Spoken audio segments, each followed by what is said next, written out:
Like करें, उसके बाद सब्सक्राइब करें और बेल आइकन को दबाएं ताकि हमारे वीडियोस आप तक सबसे पहले पहुंचे। तो हुजूर अकरम सल्लल्लाहु अलैहि वसल्लम ने जो उम्मुल मोमिनीन हज़रत आयशा सिद्दीक़ा के साथ निकाह किया था छोटी उम्र में, उसकी पहली वजह तो यह है कि अल्लाह का हुक्म था और उसकी असल हिकमतें तो अल्लाह जानता है और उसके बताए से उसके रसूल जानते हैं। लेकिन हमारे बुज़ुर्गों ने और अइम्मा ने, उलमा ने, फ़ुक़हा और सीरत निगारों ने जो बयान किया उसकी वजह यह है। दूसरी वजह यह थी कि आकाए करीम सल्लल्लाहु अलैहि वसल्लम से ये उलूम हासिल करें। जाहिर सी बात है कि इल्म हासिल करने की जो उम्र होती है कि जब इंसान उम्र के कम हिस्से में होता है तो उसका जहन ज़्यादा चलता है। पढ़ाई लिखाई के मामले में उम्र बड़ी हो जाती है तो फिर तालीम के मामले में वो ज़हानत रहती है, लेकिन वो नहीं रहती जो आम तौर पर इस उम्र में रहती है जिसे हम इब्तिदाई जवानी का नाम दे सकते हैं। तो हुजूर अकरम सल्लल्लाहु अलैहि वसल्लम के निकाह में इनको कम उम्री में लाने की हिकमत ये थी कि एक तो ये कि हुजूर अकरम सल्लल्लाहु अलैहि वसल्लम से ये इल्म हासिल करें और फिर चूँकि हुजूर अकरम सल्लल्लाहु अलैहि वसल्लम के बाद फिर ये उम्मत की रहनुमाई करें, जैसा कि अल्लाह के रसूल अलैहिस्सलाम ने खुद इरशाद फरमाया। एक हदीस पाक में आकाए करीम सल्लल्लाहु अलैहि वसल्लम फरमाते हैं कि तुम अपने दीन का निस्फ यानी आधा इल्म इस हुमैरा यानी आयशा सिद्दीक़ा से हासिल करो। यानी आधा दीन, ये जो है वो दीन का आधा इल्म, निस्फ इल्म, अल्लाह के रसूल फरमाते हैं कि दीन का आधा इल्म तुम आयशा सिद्दीक़ा से हासिल करो।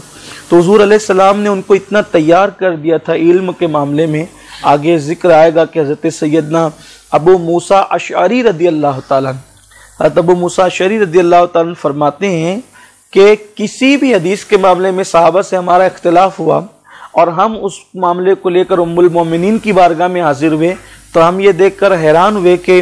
उस हदीस के बारे में हज़रत आयशा सिद्दीक़ा को इल्म पहले से मौजूद था और उन्होंने हमारा मसला हल किया। सैकड़ों सहाबा पर्दे के पीछे से आपसे इल्म हासिल करते थे, सैकड़ों सहाबा आपके शागिर्द हैं, हज़ारों ताबईन आपके शागिर्द हैं और उम्मतुल मोमिनीन में ही नहीं बल्कि ख़वातीन में सबसे ज़्यादा अहादीस अगर किसी ने रिवायत की है तो वो उम्मुल मोमिनीन हज़रत सैयदा आयशा सिद्दीक़ा रज़ियल्लाहु ताला अन्हा की ज़ात है। तो चूँकि एक ऐसी खातून की ज़रूरत थी, जैसा कि पिछले जो नशिस्त हमारी गुज़र गई उस पिछली नशिस्तों में आपने सुना कि अज़वाज मुताहरात की कसरत की एक हिकमत ये भी थी कि वो हुजूर अलैहिस्सलाम से इल्म सीखें, वो मसाइल जो और औरतों के सामने हुजूर अलैहिस्सलाम बयान नहीं कर सकते थे पूरी वज़ाहत और शरह व बस्त के साथ, तो वो इल्म हासिल करें और फिर वो ख़वातीन तक पहुँचाएँ।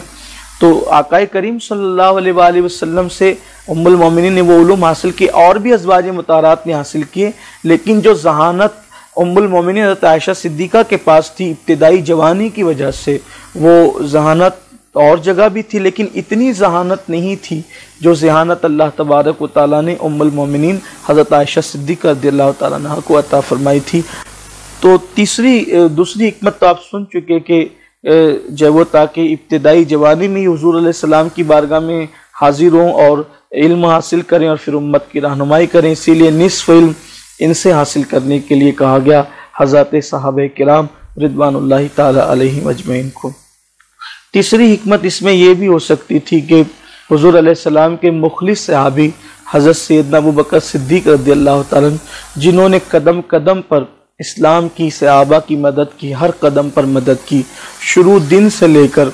मेरे आका सल्लल्लाहु अलैहि वसल्लम के साथ लगे रहे, तो सिद्दीक़ अकबर को भी जो है वो इस रिश्ते की बरकतों से नवाजा गया। इसीलिए सैयदना सिद्दीक़ अकबर फरमाते हैं कि उन्होंने कहा था कि मुझे 3 चीज़ें बहुत पसंद है। एक तो ये कि मैं हुजूर का चेहरा हमेशा तकता रहूँ, ये पसंद है। दूसरा ये कि मैं हुजूर पर अपना सारा माल निसार कर दूं, ये भी मुझे पसंद है। और हुजूर अलैहिस्सलाम के निकाह में अपनी बेटी जो मैंने दी है, ये मुझे बहुत पसंद है। तो सिद्दीक़ अकबर रज़ियल्लाहु ताला अन्हु को नवाजना भी था, गोया कि उनकी कुर्बानियों का, उनके एहसानात का صلہ دینے کا ایک انداز یہ بھی تھا کہ آقا کریم صلی اللہ علیہ وآلہ وسلم نے ان کو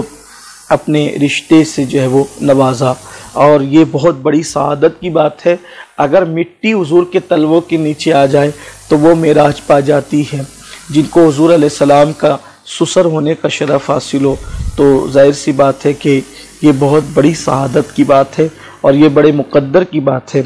تو سیدہ عائشہ صدیقہ رضی اللہ تعالیٰ عنہ کے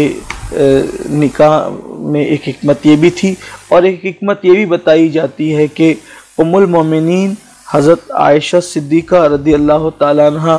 چونکہ باقرہ تھی، یعنی یہ بیوہ نہیں تھی، نہ ہی طلاق شدہ تھی، اور یہی وہ پہلی خاتون ہیں، اور امہات المومنین یہی ایک خاتون ہے جس کو کنواری حضور علیہ السلام کے نکاح میں آنے کا شرف حاصل ہوا ہے۔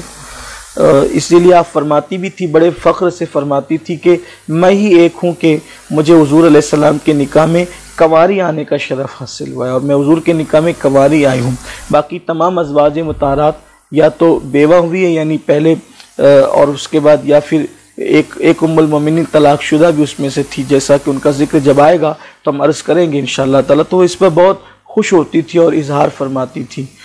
تو چونکہ یہ کنواری آئی ہے، مگر اللہ تبارک و تعالیٰ نے پھر کسی بھی ام المومنین کو اولاد نہیں دی۔ ظاہر سی بات ہے کہ